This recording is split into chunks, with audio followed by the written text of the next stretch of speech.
Welcome to Sis Let's Unpack It. What are we talking about today? We are talking about the Braxtons. I've been meaning to do an episode on the Braxtons and imposter syndrome whooped my ass and it won, but I'm fighting back, so here I am. I thought I'd start out first with talking about Tamar and Funky Dineva with this situation. So okay, boom. I love Funky Dineva and I like Tamar. So I don't have beef. I haven't chosen a side in this matter. I always thought they would be here. I remember that Funky had made fun of Tamar. Tamar has said, "Hey, you made fun of me. I do not like that." They had a little bit of beef. They were able to talk because Tamar is good with Maddie, and Maddie and Funky are good friends. And so they mended. They started hanging out with each other. But unfortunately, Tamar has a way of keeping chaos around. She does. And that's just that. And that's just period. And what happened, I was just having a conversation with someone about Tamar because of what I had watched on the Braxtons, not the Braxton Family Values, because they moved to We TV. And so on the one hand, I thought Tamar was getting it together because here's the thing, she's hired everybody under the sun. She hired a dream interpreter, she's got a medium, she's writing about therapy, so she's going to therapy. So she's trying to do the work. What is the problem that it is not translating? She is not moving forward. I think because she's surrounded by people that yes her to death. So I think, yes, in a therapeutic relationship, it is our job to build relationship and have alliance with our client, but we only hear one side. And Tamar comes in and says everybody's done these horrible, very bad things to me. So that is what her therapist is going on, what she is presenting, if she's being honest. P.S. I mean, there was a study done and they said 94% of people are not being honest with their therapist. And I'm like, for me, I'm like, well, what the hell are you going for? For myself, baby, I goes to the therapy and I tells it all. They said, then I said, then they said, and this is how I see it. And I give the stuff. I don't know if Tamar's doing that. I don't know if she's able to do that because I think one of the issues is that her rose-colored glasses are shaded with victimhood. She is the victim in many of her situations. I don't think that she sees herself ever as the aggressor. I don't think that she's able to recognize how her behavior is problematic and why that's problematic for the people in her life. So I was willing to give her the benefit of the doubt. Like, all right, Tamar, you get in there, girl. You just got to get you the right person so they could tell you stop these shenanigans. And then this with Funky Dineva.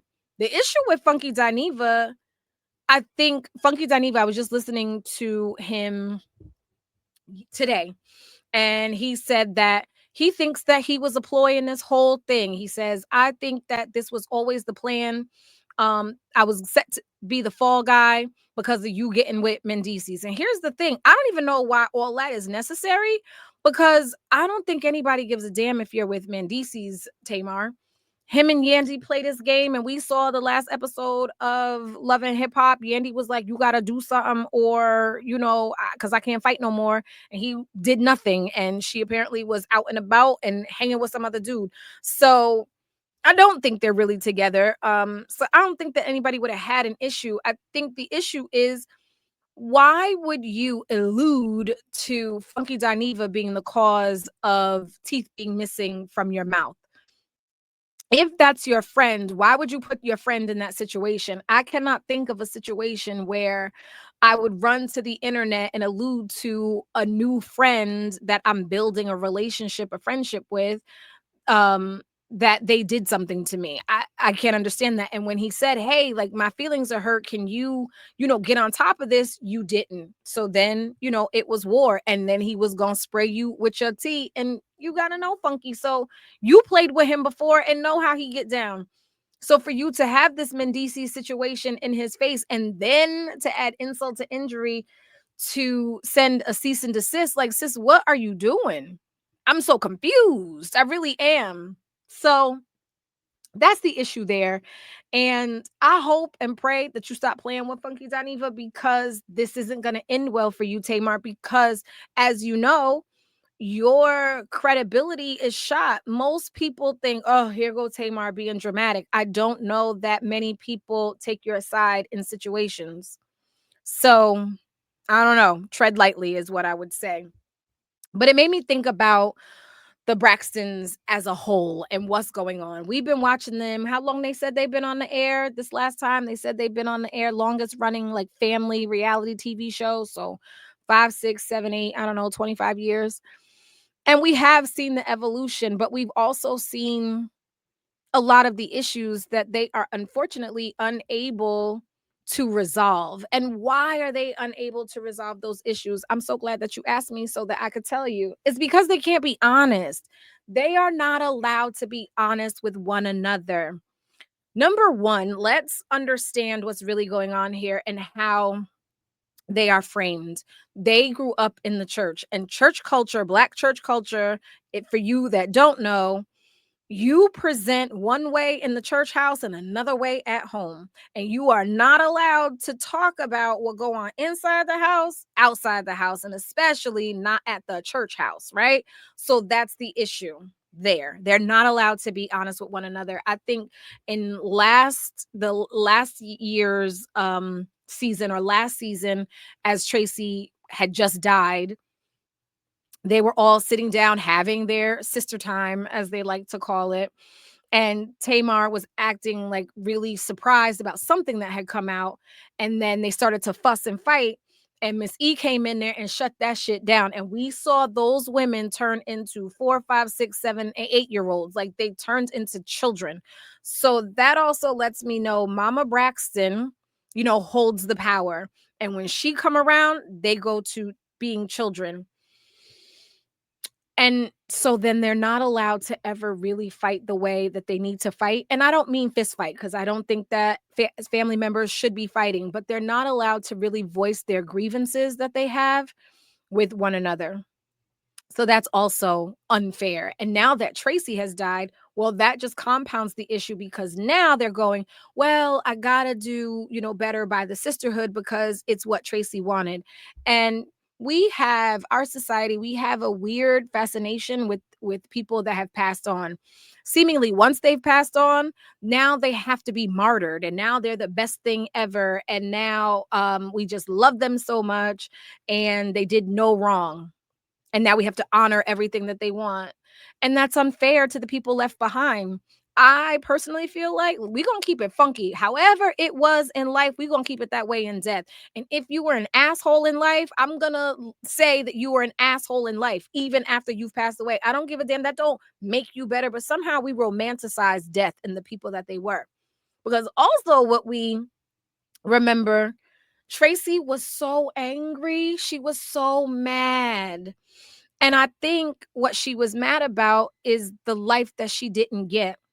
Now, this is all my 2 cents. So, allegedly, nobody told me this, but I have a sneaky little spidey sense about the things that are going on. So, let's break it down.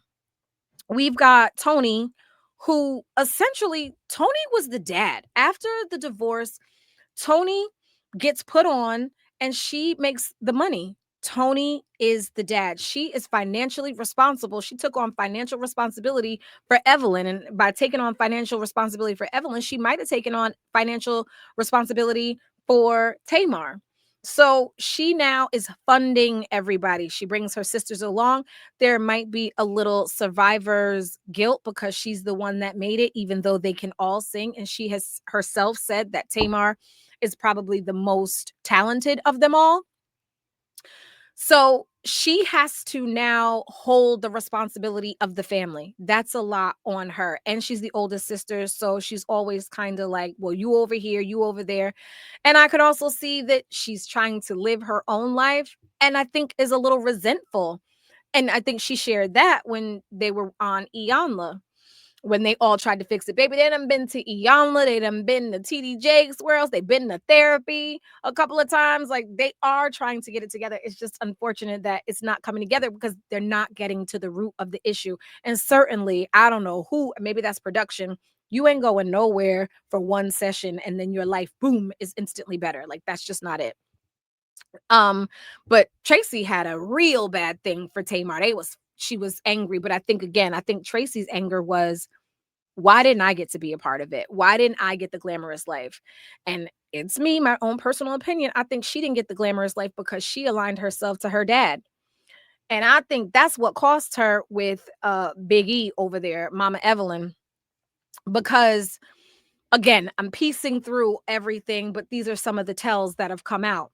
So in last season, Trina and Towanda were talking because Tracy had passed. So now they're like, oh, they're saying that Tracy, we didn't like Tracy or whatever the case may be, when Trina had her kids before Tracy. So if Trina had her kids before Tracy had hers, why did Trina get to be in the group and Tracy didn't?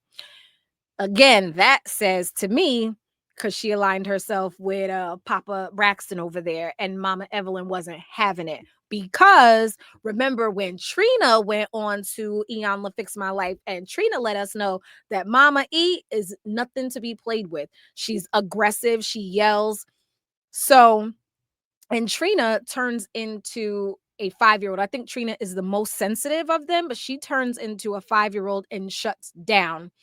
She doesn't allow her voice to be heard. And so she wouldn't talk about Mama E. She alluded to that's what was going on, was what she saw in the household is that her mother berated her father, but she didn't say officially, like, yes, this is what happened.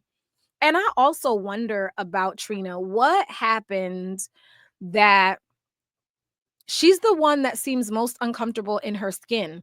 Remember when they went to, I think, Mexico, and they were showing her a black penis, and she was like, "Ooh, like I wouldn't know what to do with that." And she's the one that changed the way that she talks because she doesn't want to sound like she's from Baltimore. So it makes me go, "What's going on over there that you contort yourself, you shut down?"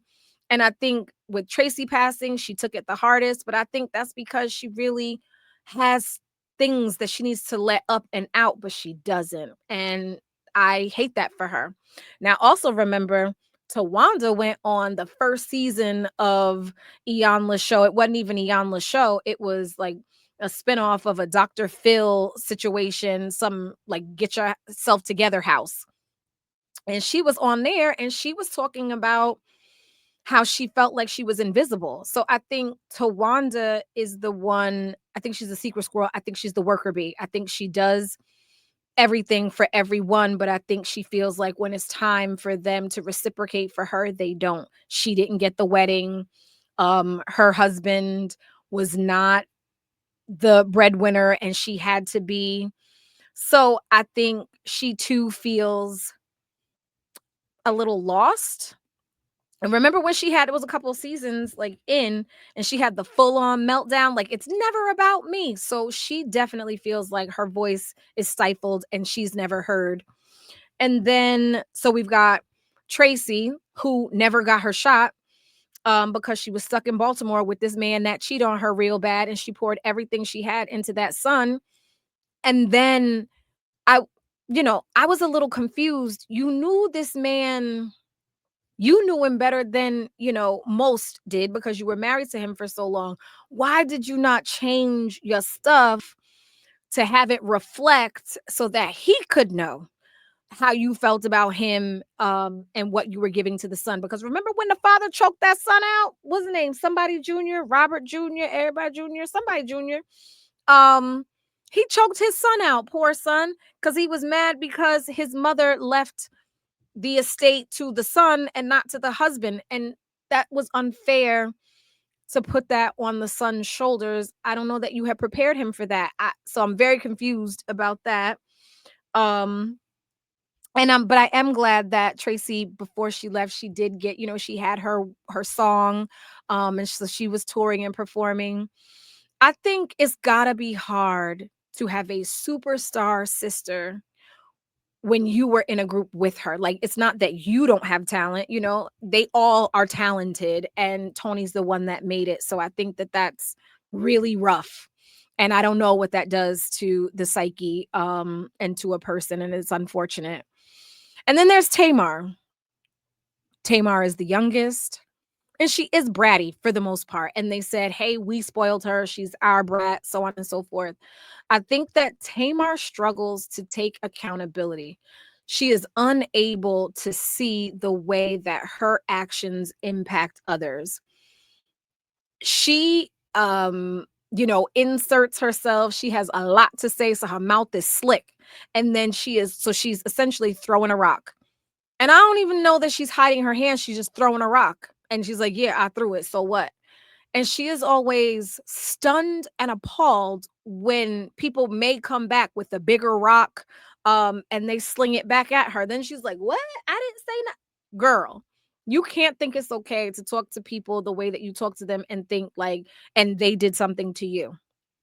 And here's the thing, it even works this way in the court of law. And I say this all the time. If somebody stabs you, and you come back with a sawed-off shotgun, you with the sawed-off shotgun are going to do time because the response did not match the threat. And I think that Tamar doesn't understand um how her jabs, her initial when her being the aggressor, how that feels. And nobody wants to keep taking that on the chin like, well, I'm just saying and it needed to be said. All right. And then you saw what happened when your sisters had enough of your shit and they just started to say back. But again, I thought I did see some real potential change with Tamar when her fight with Trina when at the sisters retreat or whatever, that she was able to take accountability. But the part when she was so intent on proving to Trina that Trina hit her, Trina's talking to her and she just totally blocked her out. Girl, come on now. If that medium tells you that that shit is all right, well, I'm going to slap her because absolutely not. I'm not going to slap her. I don't believe in violence, but that's not okay. And if that dream interpreter had told you that that behavior was okay, like she's dead ass wrong. People got to tell you when you are dead ass wrong and not just your mama. Which brings me to Mama E. Mama E is absolutely part of the problem because she inserts herself with them when they need to be grown women. They got their sister shit and they need to figure that out. And you better go in the room and put your head underneath the pillow. And you don't need to come back and go, well, I think so on and so forth. Let them have it out and let them decide if they want to be in relationship with each other or not. It would be terrible if they're not. Yes. But allow them that opportunity and not force them to be these perfect little children that you raise because, and I get it. Mama E is from either she's a late boomer or she's from the silent generation. And certainly you weren't allowed to act that way. But also, Mama E is a bully. I said it and I meant it because they went to Mexico, they on their family trip, and Mama E was like, why the wife here? Because that's his wife. That's why she that wife wasn't allowed at certain weddings of the children. That is terrible. Girl, listen, he didn't want you. He left you, and that's that. And your job is to move on and to put your children in between that. That's what makes you the villain, is that you have put your children in between and you make them choose between their mother or their father. And Tracy saw what happened and the rest of them saw what happened when you choose your father. And that's not fair. And it's terrible that, and I think we see that Papa Braxton really is more docile.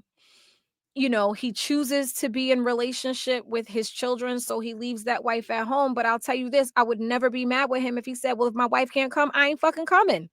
What is this? Like, that his wife don't get to come. That's his wife. He chose her. Because Mama E got a problem with this. So what? He cheated. So and we don't know what happened in their marriage.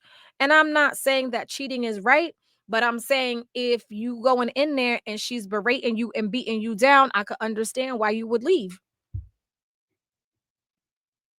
And Mama E acting like, she got it all together and she really is happy and whatnot. I don't know so much. I don't know. And again, this is me just speculating, but some of this stuff, when I started to put my math together, 2 plus 2 in my mind equal 4, and I'm going with it. That's just where I'm at. How can they fix it, Sherelle? Well, I'm glad that you asked me that. They have to start being honest, and Mama E got to get up out of there. Mama E got to get up out of there to allow, and exactly that. Like, she's even controlling the relationship that they have with their father. That's terrible. Mama E, go get you some business, and not in these adult children of yours in their relationship. They have to be able to figure out and say the things that they need to say. They have been holding on to so much. And they need to be able to come together and get it out. That begins the process. They need to be heard. And so think, I think that those sisters should be in individual therapy. And I think that they need to be in couples therapy, like in couples therapy, and family therapy with one another. I think Toni needs to go have, you know,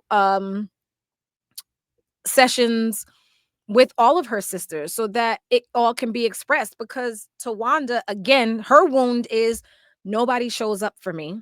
She was beefing with Tamar, and then you were unable to make it due to your work schedule, and you are right to be able to have to work.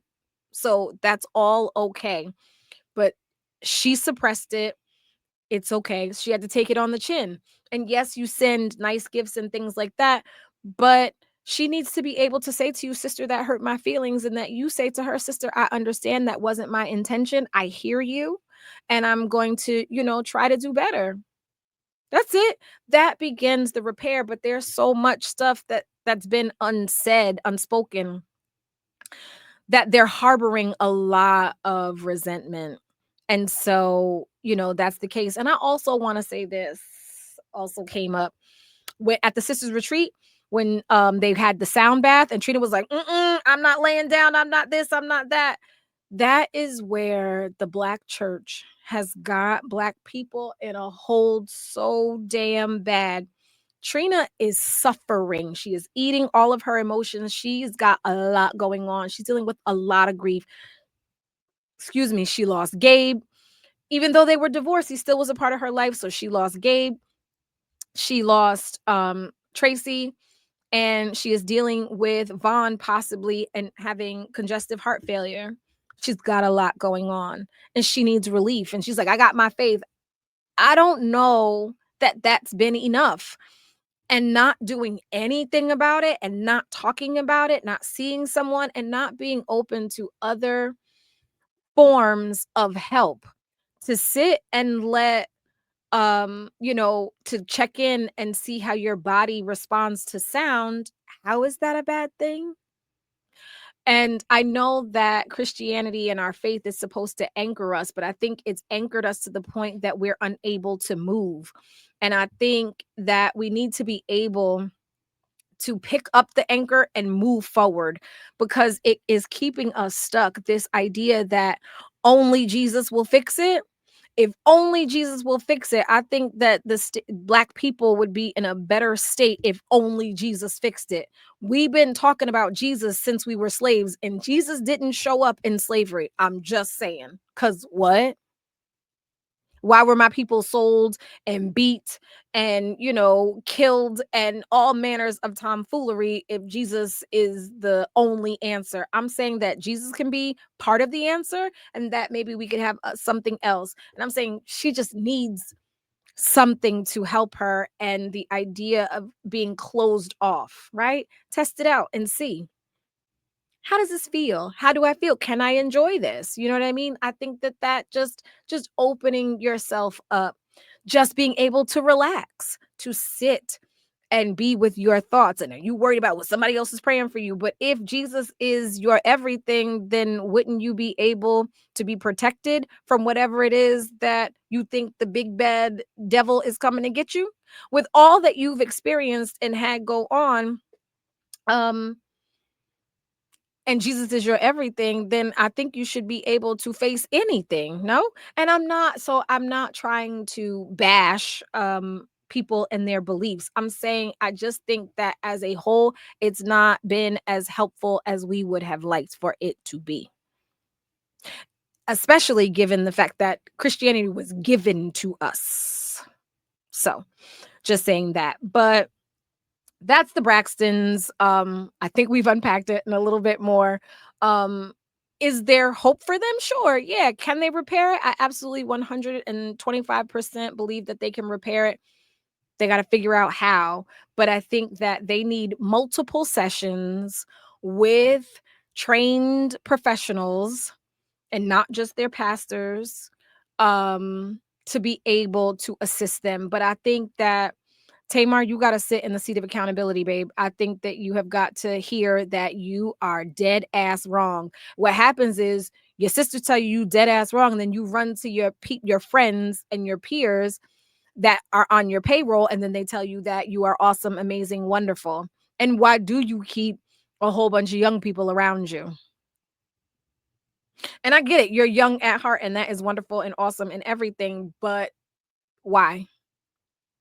Do you not want to face, the chair of accountability? And let me say this, I also Tamar has talked about being in an abusive relationship prior to Vince, and watching Vince, that was abusive as hell.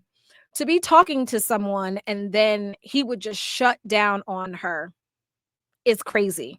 And also, I think if you look at it, Tamar struggles in relationships. She had the relationship, remember, what was his name? He died, Daniels. LaShawn, was it LaShawn Daniels and his wife April, and they're beefing. Like, you just there's a lot of chaos that follows you, Tamar, and I think you have got to really sit at that and go, how am I the problem? And not just woo woo therapy and every no, no, no. Cause no, I'm telling you now, no. Mm-mm. Whatever therapy you are doing, you need to do a lot more. And you are not getting to the root and the crux of the issue. And I think the root and the crux, part of the root and the crux of the issue, it seems like you feel like you're never heard, which is why you have to be loud. And then you only see it from your point of view.